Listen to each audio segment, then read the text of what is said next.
BJP से बड़प्पन की उम्मीद करना बेमानी है और नरेंद्र मोदी से बड़ा दिल दिखाने की आशा करना बेवकूफी। कुछ ऐसा ही 18वीं लोकसभा का सत्र शुरू होने पर हुआ।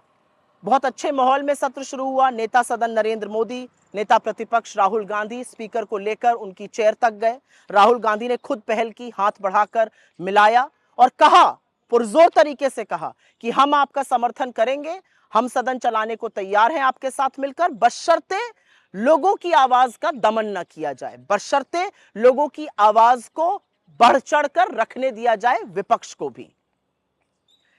लेकिन उसके बाद जो हुआ वो शायद बहुत सारे सवाल अपने आप में खड़े करता है। अगर बीजेपी चाहती तो इस बात को आगे बढ़ाती, एक सौहार्द के माहौल में सत्र होता। लेकिन उसके बाद स्पीकर ने, नवनियुक्त नवनिर्वाचित स्पीकर ओम बिरला जी ने इमरजेंसी पर प्रस्ताव पारित किया, 49 साल पहले की इमरजेंसी पर। 26 जून को 25 जून की 1975 की इमरजेंसी का प्रस्ताव पारित हुआ। कब तक घाव कुरे दिएगा। और उसके बाद आज 27 जून को राष्ट्रपति महोदया ने सरकार द्वारा लिखित अभिभाषण में उन्होंने भी इमरजेंसी का जिक्र किया। 27 जून को 25 जून 1975 की इमरजेंसी का जिक्र किया। हमें पिछले घाव कुरेद कर क्या मिलेगा। और एक सच यह भी है कि इमरजेंसी लगाना बहुत बड़ी गलती थी, यह खुद इंदिरा जी ने माना था और उसके बाद लोकतांत्रिक चुनाव भी कराए। इमरजेंसी से कोई वास्ता ना होने पर भी राहुल गांधी जी ने इमरजेंसी को गलत कहा और ऐसा कभी दोबारा ना हो, इसीलिए वो संविधान को बचाने में, संविधान को सर्वोपरि रखने के लिए प्रतिबद्ध हैं। लेकिन क्योंकि अब आपने छेड़ ही दिया है तो चलिए कुछ सवाल पूछ लिए जाते हैं और बिना उन सवालों को पूछे आज बात बनेगी नहीं।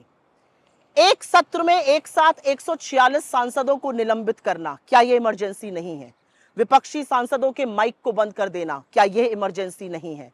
मणिपुर पर राहुल गांधी के 14 मिनट के वक्तव्य में 11 मिनट तक ओम बिरला को दिखाना, क्या यह इमरजेंसी नहीं है?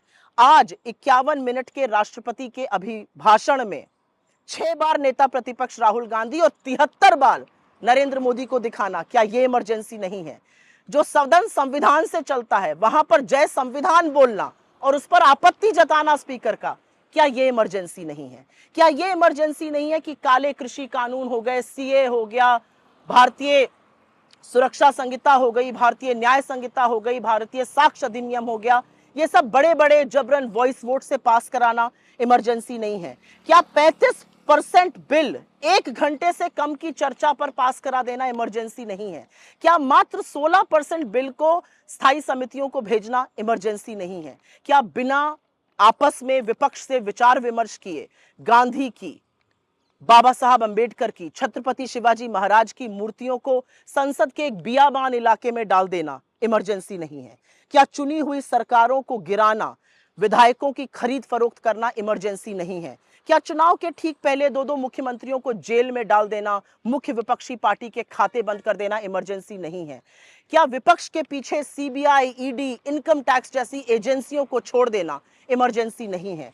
क्या विपक्ष के सांसदों के, अपने खुद के मंत्रियों के, जजों के, अफसरों की जासूसी पेगासस से कराना इमरजेंसी नहीं है? ऐसे बहुत सारे सवाल उठेंगे। सवाल तो वो भी बहुत सारे उठेंगे कि 1 साल से जलते हुए मणिपुर को उसके हाल पर छोड़ देना, क्या यह इमरजेंसी नहीं है? चीनी अतिक्रमण के खिलाफ आक्रोशित लद्दाख की तरफ मुड़कर भी ना देखना, क्या यह इमरजेंसी नहीं है? 750 किसानों की शहादत हो जाने देना, उनको दिल्ली की सीमा पर पड़े रहने देना 1.25 साल, क्या यह इमरजेंसी नहीं है? लखीमपुर किसान नरसंहार के मुख्य अभियुक्त के पिता को गृह राज्य मंत्री बनाए रखना, क्या यह इमरजेंसी नहीं है? क्या यह इमरजेंसी नहीं है कि छात्र अगर बेरोजगारी से त्रस्त होकर प्रदर्शन करें तो उन पर लाठी चार्ज किया जाता है, अगर धरना प्रदर्शन करें तो उनको जेल में भेजा जाता है? क्या यह इमरजेंसी नहीं है?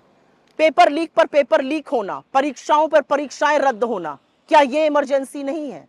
ऐसे बहुत सारे सवाल उठेंगे। ऐसे बहुत सारे सवाल उठेंगे कि क्या 21 साल की क्लाइमेट एक्टिविस्ट को गिरफ्तार करना, साजिश बताना देश के खिलाफ, यह इमरजेंसी नहीं है? क्या मीडिया को चरण वंदन के लिए मजबूर करना इमरजेंसी नहीं है?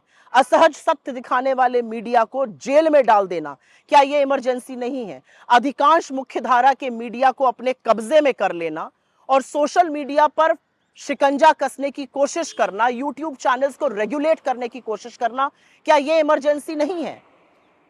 बहुत सारी बातें हैं जो पूछी जाएंगी और उसमें से एक बहुत बड़ी बात यह रहेगी कि मनमाने फरमानों से कभी नोटबंदी लगा देना, कभी लॉकडाउन लगा देना, कभी मजदूरों को चिलमिलाती धूप में पैदल चलवा देना, क्या यह इमरजेंसी नहीं है? और क्या हर बार औरतों के खिलाफ जब अपराध होता है और आरोपी के साथ आप खड़े होते हैं, संरक्षण आप देते हैं, क्या यह इमरजेंसी नहीं है?